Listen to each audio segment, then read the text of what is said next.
Merhaba ve bugünkü konumuza hoş geldin. Masamızda senin için çok özel kaynaklar var ve hepsi tek bir ülkeye işaret ediyor. Uruguay. Evet, Uruguay. Genelde o dev komşuları Brezilya ve Arjantin arasında biraz kaybolan bir ülke. Kesinlikle. Elimizdeki materyaller de çok çeşitli. Ansiklopedik bilgiler var, ülke profilleri var.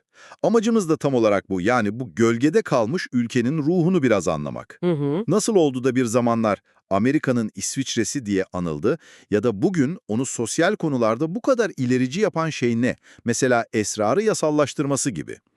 Bence konuya coğrafyadan başlamak en iyisi. Çünkü Uruguay'ın kimliğini anlamanın anahtarı gerçekten orada saklı. Haritadaki yerine bakınca. Evet, haritaya baktığında Brezilya ve Arjantin arasında sıkışmış, Surinam'dan sonra Güney Amerika'nın en küçük ikinci ülkesi gibi duruyor. Ama bu görüntü biraz aldatıcı. Nasıl yani? Uruguaylı büyük yazar Eduardo Galeano'nun durumu özetleyen harika bir sözü var. Diyor ki, haritada Uruguay küçücük görünür ama aslında öyle değil. Hmm, Hollanda'dan 5 kat fazla toprağımız ve 5 kat daha az nüfusumuz var. Japonya'dan daha fazla ekilebilir toprağa ve ondan 40 kat daha küçük bir nüfusa sahibiz. bu müthiş bir karşılaştırma. Kesinlikle. İşte bu tezat, yani o uçsuz bucaksız verimli topraklara karşılık bu kadar az insan olması, ülkenin bütün hikayesini şekillendirmiş aslında. Bu harika bir başlangıç noktası. Yani olay büyüklük değil, toprağın potansiyeli ve nüfus arasındaki oran. Peki bu coğrafya tam olarak neye benziyor? Kaynaklarda Atlantik kıyısında bir kama gibi durduğu yazıyor. Evet, adını aldığı Uruguay Nehri ve batıda Arjantin'le doğal bir sınır çiziyor. Ama arazinin kendisi, mesela bir Peru ya da Şili gibi dağlık falan değil. Böyle tahmin etmiştim. Hiç değil. Dramatik dağlar, derin kanyonlar beklememek lazım. Manzara daha çok sakin, alçak tepeler ve pampa denilen verimli sonsuzluğa uzanan dalgalı ovalardan oluşuyor. Ne kadar alçak mesela? O kadar ki ülkenin en yüksek noktası olan Cerro Katedral sadece 514 metre. Sadece 514 mü? Yani bir dağdan çok büyük bir tepe gibi. Aynen öyle. Bu da tabii araziyi tarım ve hayvancılık için mükemmel kılıyor. Anladım. Yani her yer yemyeşil otlaklarla kaplı. İklimi de buna uygun olmalı. Kesinlikle. Ilıman bir iklimi var. Öyle belirgin bir yağmur ya da kuraklık sezonu yok. Kışlar ılık, yazlar sıcak. Ama ilginç bir doğa olayı var. Pampero diye bir rüzgar. Pampero. Evet, Arjantin pampalarından aniden esmeye başlıyor ve sıcak bir günde bile havayı bir anda dondurucu bir soğuğa çevirebiliyor. Vay canına. Bu rüzgar biraz da o coğrafyanın insanının karakterini yansıtıyor gibi. Sakin ama aniden sertleşebilen bir yapı. Bu coğrafyayı dinleyince aklıma hemen hayvancılık geliyor. Bu tablo Uruguay'ın ekonomik DNA'sını nasıl şekillendirmiş? Yani her şey beklendiği gibi sığırlar ve koyunlar üzerine mi kurulmuş? Tam olarak öyle.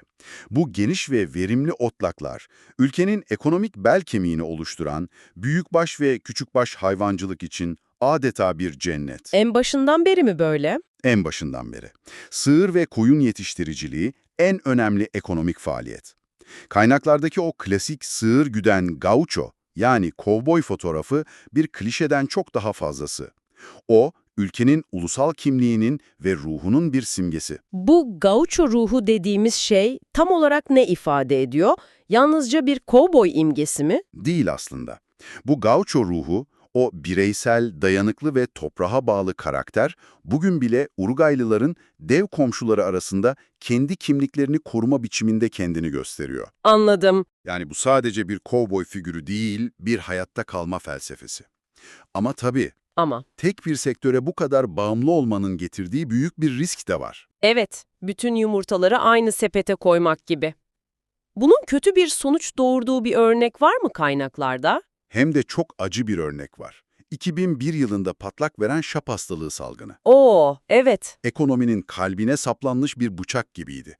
İhracat bir anda durdu, on binlerce hayvan itlaf edildi ve krizin dalgaları bütün ülke ekonomisini vurdu. Çok ciddi bir sarsıntı yarattı. Bu olay sanırım o çeşitlendirme ihtiyacını çok net göstermiştir. Kesinlikle. Tek bir sektöre bağımlılığın ne kadar tehlikeli olduğunu herkese bir kez daha gösterdi. Peki bu coğrafyanın bu kadar değerli hale gelmesi anlık olmamıştır herhalde. Avrupalılar ilk geldiğinde durum nasıldı? Tam tersi, Avrupalılar gelmeden önce bölgede Charrua ve Guarani gibi yerli halklar yaşıyordu. 1516'da İspanyollar geldiğinde aradıkları tek bir şey vardı: altın ve gümüş. Ve bulamadılar. Bulamayınca da bölgeyi cazip değil diyerek büyük ölçüde kendi haline bıraktılar. Yani uzun süre kimsenin pek de umursamadığı bir yerdi. Ne değişti de bu cazip olmayan topraklar bir anda paylaşılmaz hale geldi? Değişimi tetikleyen şey maden değil, hayvancılık oldu. Kilit tarih 1603. 1603. O yıl bölgeye getirilen ve kendi haline bırakılan bir avuç sığır ve at bu verimli pampalarda inanılmaz bir hızla üredi. Vahşi doğada yani. Aynen. 10 yıllar içinde sayıları milyonları buldu. Bu durum bölgeyi bir anda devasa bir deri ve kurutulmuş et kaynağı haline getirdi. Artık Banda Oriental, yani Uruguay Nehri'nin doğu yakası olarak bilinen bu topraklar, İspanyol ve Portekiz imparatorlukları arasında stratejik bir mücadele alanıydı. Anlıyorum. Bağımsızlık süreci de bu yüzden bu kadar karmaşık sanırım. Kaynaklar bunun basit bir sömürgeciye karşı isyanı olmadığını, İspanya, Portekiz, Arjantin ve Brezilya arasında dört yönlü bir satranç oyunu olduğunu söylüyor. Aynen öyle. Ve bu oyunun merkezindeki en önemli figür, ulusal kahramanları José Gervasio Artigas. Artigas. 1811'de bağımsızlık mücadelesini başlatan Artigas, zamanının çok ötesinde fikirlere sahipti. Toprakları serbest bırakılmış kölelere ve yoksul yerlilere dağıtmak gibi radikal planları vardı. Federal ve demokratik bir yapı hayal ediyordu. Bu fikirler pek hoş karşılanmamıştır herhalde o dönem için. Hiç hoş karşılanmadı. Bu fikirler hem Buenos Aires'teki merkeziyetçi yönetimi hem de Uruguay'daki büyük toprak sahibi elitleri o kadar korkuttu ki, Düşman olarak görmeye başladılar. aynen, onu düşman olarak görmeye başladılar. Sonunda kendi müttefiklerinin ihanetiyle yalnız bırakıldı ve Portekiz-Brezilya işgaline zemin hazırlandı. Artigas da hayatının sonuna kadar sürecek bir sürgüne gönderildi. Yani kendi devriminin kurbanı oldu. Çok trajik, yani aslında Uruguay'ın bağımsızlığı, biz bağımsız olmak istiyoruz diyen bir halk iradesinden çok, bu iki dev birbiriyle sürekli savaşmasın diyen bir İngiliz planının sonucu. Mükemmel bir tespit. Yıllar süren ve herkesi yoran savaşlardan sonra 1828'de İngiltere arabulucu oldu. Onların derdi neydi? İngiltere için asıl mesele, Rio de la Plata nehir ağzının ticarete açık, tarafsız bir su yolu olarak kalmasıydı. Bunun garantilemenin en iyi yolu da ne Arjantin'in ne de Brezilya'nın kontrol edeceği arada bir tampon devlet yaratmaktı. Ve o tampon devlet Uruguay oldu. İşte Uruguay, bu jeopolitik denge oyunu sonucunda bağımsız bir devlet olarak haritadaki yerini aldı. Ama bu zoraki doğum huzurlu bir çocukluk getirmiyor anladığım kadarıyla. 19. yüzyıl boyunca ülke iç savaşlarla çalkalanmış. Bir tarafta Coloradolar, diğer tarafta Blancolar.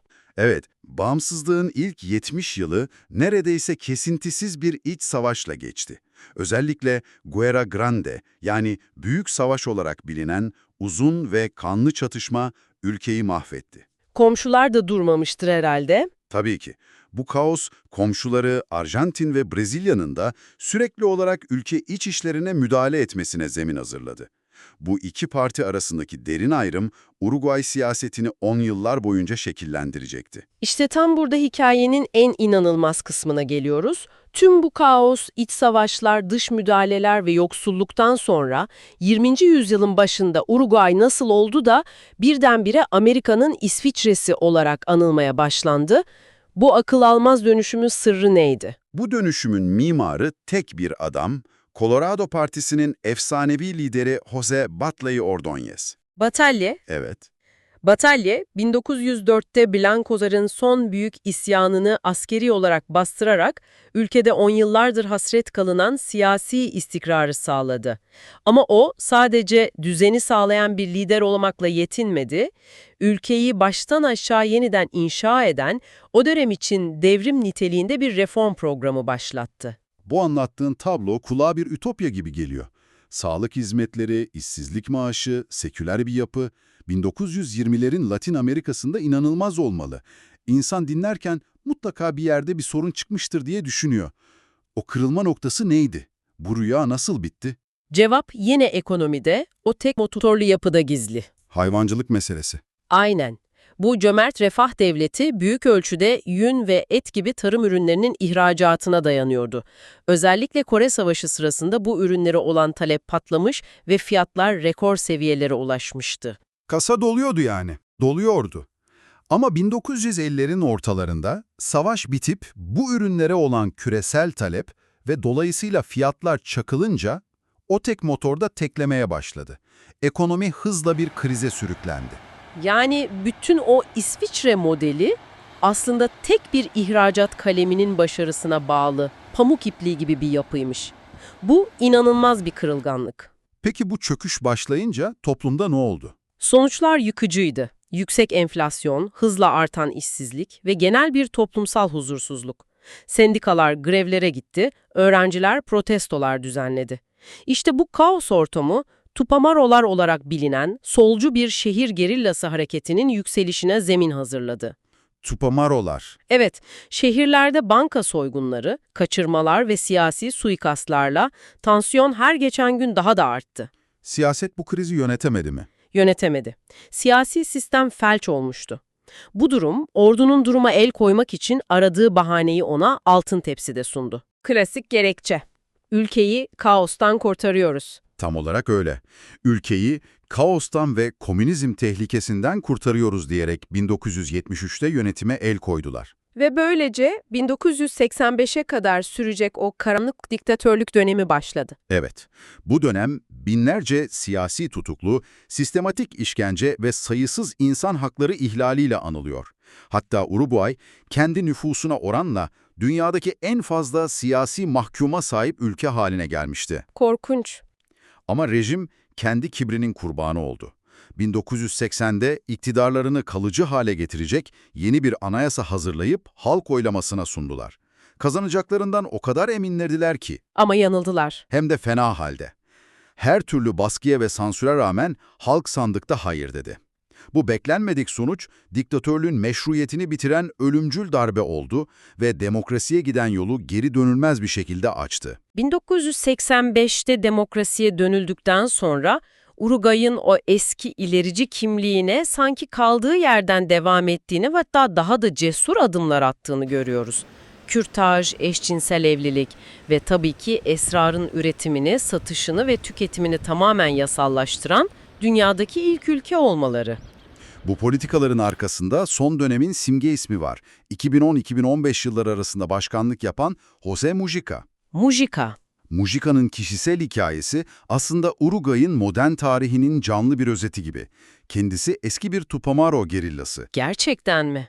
Evet, askeri diktatörlük sırasında yaklaşık 15 yılını, çoğunu tek kişilik bir hücrede olmak üzere hapiste geçirmiş biri. Bir zamanlar terörist olarak hapse atılan birinin yıllar sonra aynı devletin başkanı olması bu ülkenin geçmişiyle nasıl bir yüzleşme yaşadığını gösteriyor. Kesinlikle bu ülkenin yaralarını nasıl sardığını ve ne kadar olgunlaştığını gösteren çok güçlü bir sembol. Mujica'nın o sadeliği, başkanlık maaşının çoğunu bağışlaması, bunlar da onu dünya çapında bir ikon haline getirdi. Peki günümüz Uruguay toplumu nasıl bir yapıya sahip? Kimlerden oluşuyor? Nüfusun büyük çoğunluğu yani %90'a yakını Avrupa'dan, özellikle İspanya ve İtalya'dan gelen göçmenlerin torunları. Bu yüzden kültürel olarak oldukça Avrupa'yı bir havası var. Anladım. Ve nüfusun neredeyse yarısı başkent Montevideo ve çevresinde toplanmış. Bu da ülkenin geri kalanının ne kadar seyrek nüfuslu ve kırsal olduğunu gösteriyor. Dil olarak İspanyolca sanırım. Resmi dil İspanyolca ama Brezilya sınırındaki kasabalarda Portekizce ve İspanyolcanın sevimli bir karışımı olan Portunyol dilinin konuşulduğunu da eklemek lazım. Ekonomik olarak peki o eski hayvancılığa dayalı kırılgan yapı aşılabildi mi? Büyük ölçüde evet. Ekonomi artık çok daha çeşitli. Hayvancılık hala önemli ama artık tek başına değil. Hizmet sektörü, özellikle turizm, yazılım ve finans, ekonominin yeni lokomotifi haline geldi. Finans derken? Hatta bankacılık sırları ve vergi avantajları nedeniyle bir offshore finans merkezi olması ona zaman zaman vergi cenneti eleştirilerini de getiriyor. Ticaret ortakları da değişmiş. Geleneksel olarak komşularına bağımlıyken şimdi en büyük ticaret ortaklarından biri Çin. Bütün bu konuştuklarımızı toparlarsak, devlerin rekabetinden doğan, dünyaya örnek bir refah devleti kuran, sonra kendi ekonomik kırılganlığının kurbanı olup karanlık bir diktatörlüğe düşen ve küllerinden yeniden doğan bir ülkenin hikayesini görüyorum. Çok güzel özetledin. Ve bu hikayenin temelinde her zaman bir gerilim yatıyor. Bir yanda küresel piyasalara karşı hala hassas olan, tarıma dayalı geleneksel ekonomisi, Diğer yanda da diğer yandaysa bu ekonominin finanse etmek zorunda olduğu iddialı ve cömert sosyal politikaları var. Uruguay bu dengeyi komşularından çok daha iyi yönetmiş olsa da 20. yüzyıldaki o büyük krize yol açan temel risklerin tamamen ortadan kalktığını söylemek zor. İşte, üzerinde düşünebileceğim bir nokta. Uruguay, esrarı yasallaştırırken bunu sadece liberal bir ideolojiyle değil, aynı zamanda son derece pragmatik bir stratejiyle yaptı. Asıl amaçları, uyuşturucu kaçakçılarının devasa gelirini kesmek için üretimi ve satışı tamamen devlet kontrolüne almaktı. Bu durum, karmaşık sosyal sorunlara karşı geliştirilen devlet kontrollü, radikal ama pragmatik çözümlerin başka ülkeler için de bir model olup olmayacağı sorusunu gündeme getiriyor. Belki de Uruguay'ın dünyaya en ilginç mirası, sosyal meselelere bu kadar cesur ve sonuç odaklı yaklaşabilme yeteneğidir.